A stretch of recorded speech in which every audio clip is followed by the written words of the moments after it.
Halo teman-teman Flow Film, kali ini ada film dari negara Korea Selatan yang cukup mengandung bawang yang rilis tahun 2017.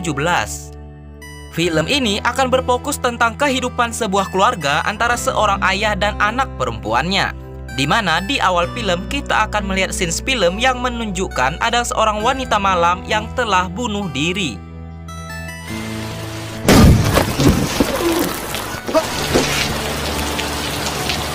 Nah, siapakah wanita itu dan apa perannya di film My Little Baby Jaya?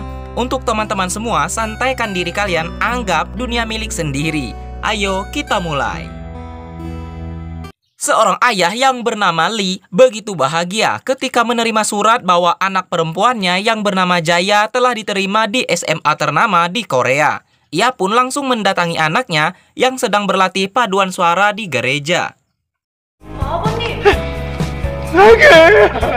Di perjalanan pulang, Jaya dan ayahnya yang maaf memiliki keterbatasan fisik terlihat begitu bahagia dan bernyanyi bersama. Sedari kecil, ayah Jaya selalu bertanggung jawab mengurusi anaknya itu walaupun dalam keterbatasannya. Sedari kecil juga, Jaya selalu menerima ayahnya dan menikmati momen bersama. Bahkan saat orang-orang dari panti sosial ingin mengajaknya, Jaya selalu membela ayahnya yang masih bisa mencari nafkah dan masih bisa menyetir mobil sendiri. Hari itu Jaya dan ayahnya harus pindah dari rumah kecil mereka yang di dekat danau dan mesti pindah tak jauh dari sekolah Jaya nanti di kota Seoul. 교복 25만 원이 넘거든. 어때? 고등학교 가서도 맨날 컨버스만 신어? 가방.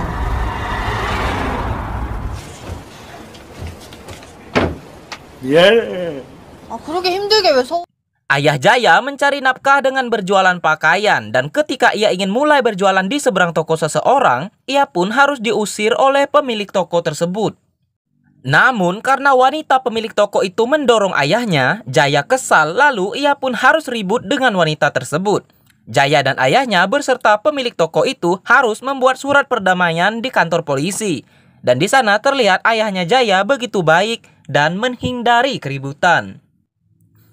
Di perjalanan pulang, si ayah selalu bercanda menghibur anaknya. Walaupun karena keterbatasannya itu, si ayah kadang terjatuh saat berjalan.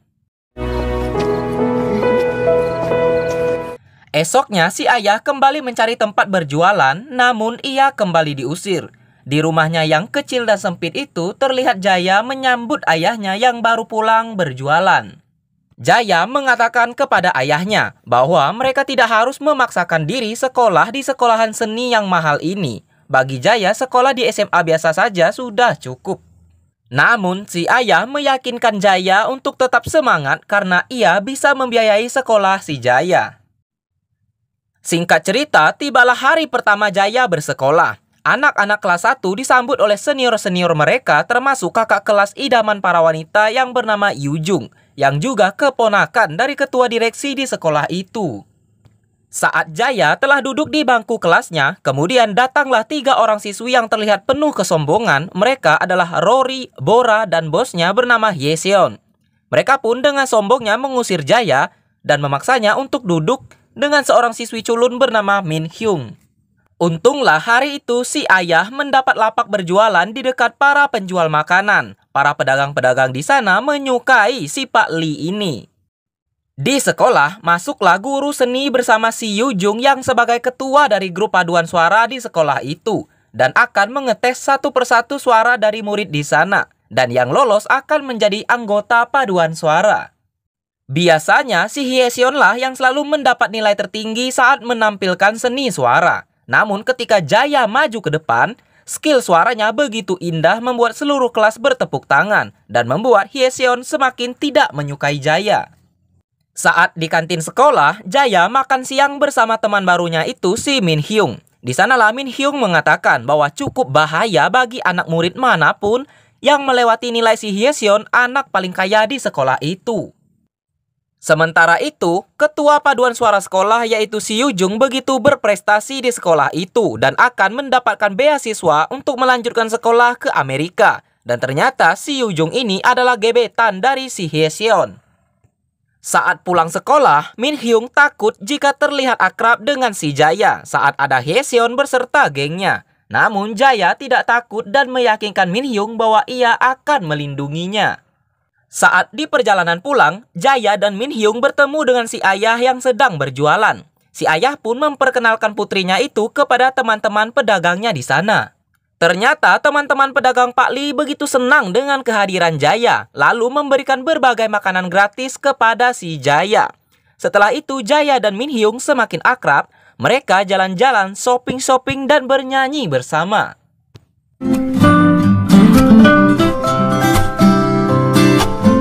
Singkat cerita, anggota paduan suara sekolah mengadakan camping di suatu daerah, termasuk Jaya dan Min Hyung beserta Hyeseon dan dua temannya itu. Setelah di penginapan, para anak-anak paduan suara mengadakan permainan Truth or Dare. Dan ketika tiba giliran Jaya, Hyeseon pun bertanya kepada Jaya apa pekerjaan ayahnya. Awalnya Jaya cukup ragu menjawabnya, dan ia pun menjawab bahwa ayahnya memiliki toko kecil berjualan baju. Saat suasana cukup canggung, salah satu murid pria bertanya kepada Jaya, apakah di antara siswa pria di sana adakah yang sesuai dengan seleranya. Jaya pun tidak mau menjawab dan menerima hukuman saja, yaitu meminum segelas air yang terasa pahit.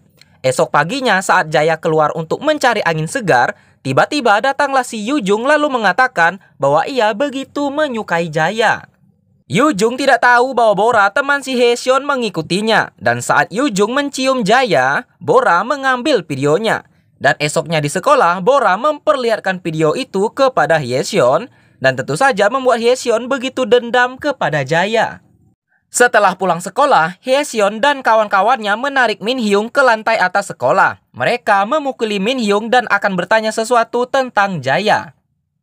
Ternyata Min Hyung dipaksa mengantarkan mereka untuk melihat di mana ayahnya si Jaya bekerja. Esok paginya saat si ayah sudah pergi berdagang, Yujung datang ke rumah Jaya. Namun dengan muka yang sangat penuh kesombongan, Yujung menampar Jaya dengan keras. Lalu menghina rumah kecil milik Jaya dan ayahnya itu dan mengatakan hidup Jaya hanya seperti seekor kecoa.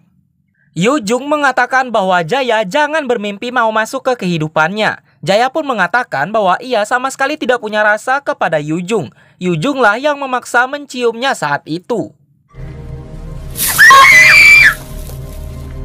Yujung pun menyundut rokok ke tubuh Jaya lalu mendorongnya hingga jatuh dan pergi begitu saja. Ternyata Hyeseonlah yang memberitahukan kemiskinan Jaya kepada Yujung. Malamnya Jaya pergi mendatangi Hyeseon dan mengatakan bahwa ia tidak pernah punya niat mengganggu hubungan Yujung dengan Hyeseon. Tapi si Hyeseon malah menghina ayahnya si Jaya. Saat si Jaya terlihat marah, Hyeseon malah menampar Jaya dan menghina lagi ayahnya. Karena tidak ada yang bisa menerima jika orang tuanya dihina, akhirnya Jaya dan Hyeseon pun berkelahi. Dan anak orang kaya yang manja ini pun kalah berkelahi dengan Jaya. Dengan sedikit luka itu, Hyeseon pun dirawat. Sementara Bora dan Rory beserta Min Hyung dipaksa mengaku kepada orang tuanya Hyeseon bahwa Jaya lah yang selalu membuli mereka di sekolah. Saat di ruang kepala sekolah, teman-teman Hyeseon bersaksi bahwa mereka melihat Jaya membuli Hyeseon. Jaya mengatakan ia melakukan itu karena ayahnya dihina dan ia siap menerima hukumannya.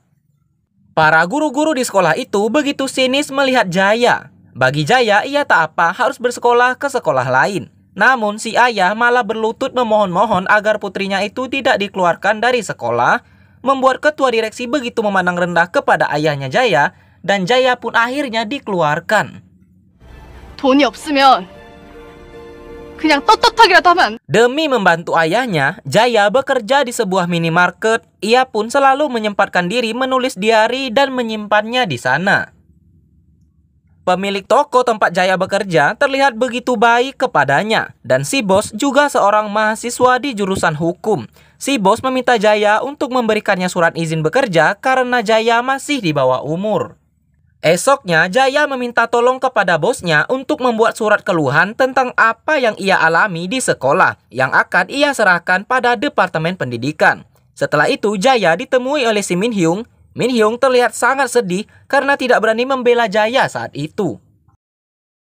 Singkat cerita, Departemen Pendidikan sudah menerima laporan dari Jaya dan mulai memperingatkan kejadian itu ke bekas sekolahnya Jaya saat itu.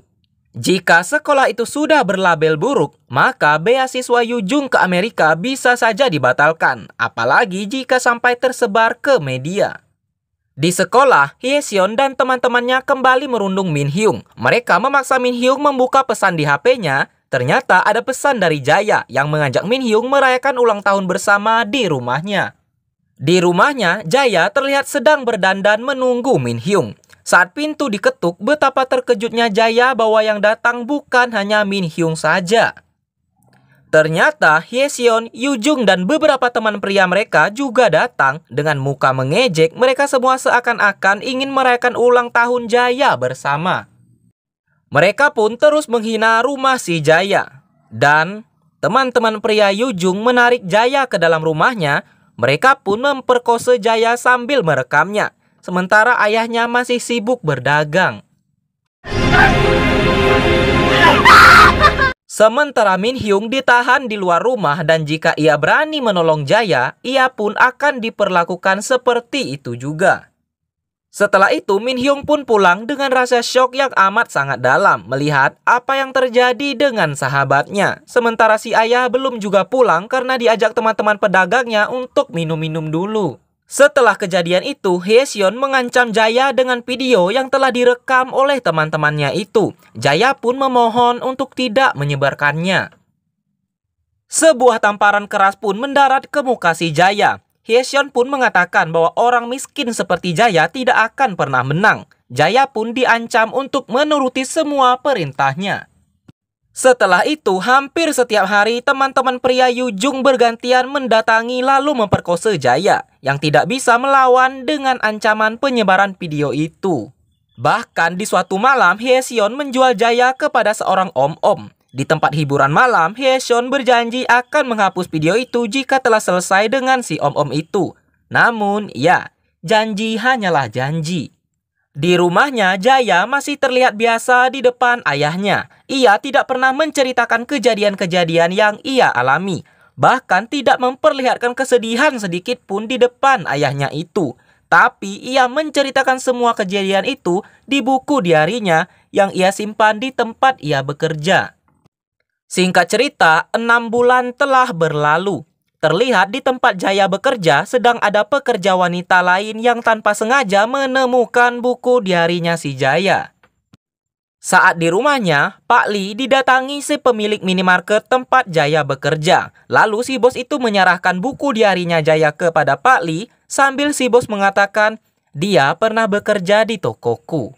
Raut muka Pak Lee terlihat begitu sedih menerima buku diari itu. Pak Lee pun membaca halaman demi halaman buku diari itu sambil menangis. Sambil membayangkan kejadian-kejadian itu, kejadian yang tak pernah ia tahu. Nah teman-teman, kemanakah si Jaya? Di awal film tadi ada seorang wanita malam yang bunuh diri kan? Nah itu adalah Jaya yang telah mengakhiri hidupnya karena terus diancam dan dijual oleh si Hyeseon. Ternyata sekarang Pak Lee hidup sendirian tanpa senyuman si putri manisnya lagi. Setelah itu Pak Lee mendatangi sekolah Jaya waktu itu, namun pengajar di sana mengatakan bahwa satu-satunya kekerasan yang pernah terjadi di sekolah hanyalah saat Jaya memukul Hyeseon. Mereka pun mengatakan bahwa isi buku diari itu hanyalah sebuah cerita yang konyol. Dan yang lebih-lebih mirisnya lagi, mereka mengatakan si Jaya yang telah mati saja masih saja selalu merepotkan sekolah. Setelah itu, Pak Lee sepanjang lorong sekolah berteriak memanggil Min Hyung, sahabat Jaya. Pak Lee pun diusir sambil ia terus berteriak memanggil nama Min Hyung.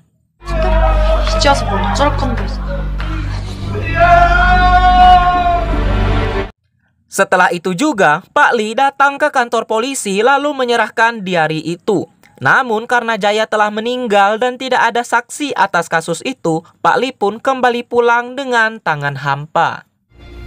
거짓말 못해요. 이자야 학생 따님이 2달 동안 원조 교제했어요. 예. 아, 학교 폭력 가해자 아닙니까?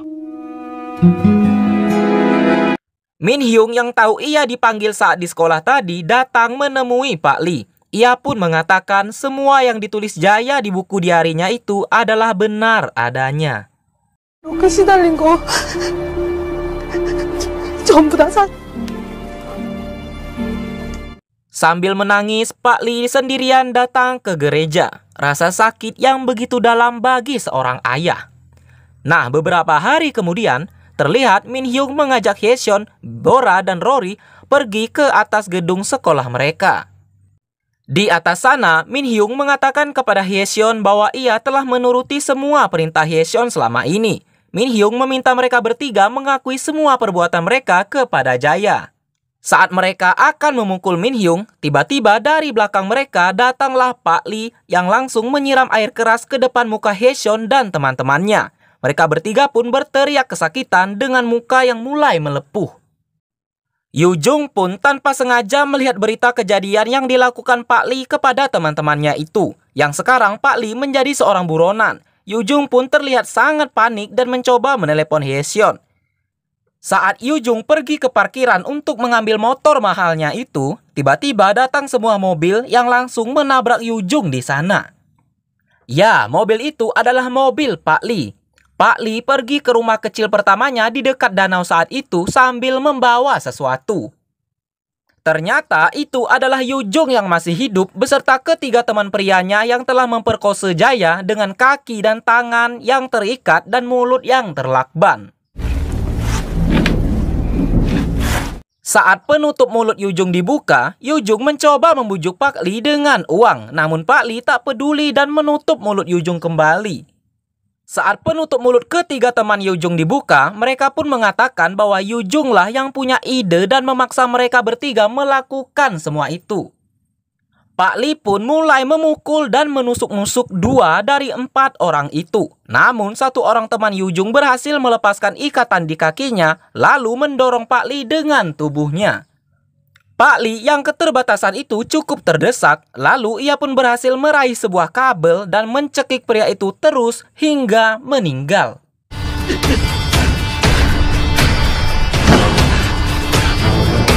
Sementara itu, Yoo Jung juga telah melepaskan ikatan di kakinya dan mencoba kabur dengan kaki yang terpincang-pincang.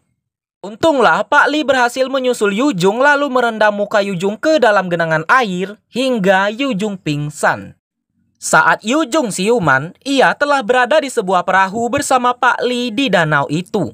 Pak Lee kemudian mengambil sebuah kail pancing yang cukup besar, lalu memasukkan kail pancing itu ke dalam tenggorokan Yoo Jung. Setelah itu, Pak Lee pun menarik kail pancing tersebut sekuat tenaga dan akhirnya melemparkan tubuh Yoo Jung ke dalam danau.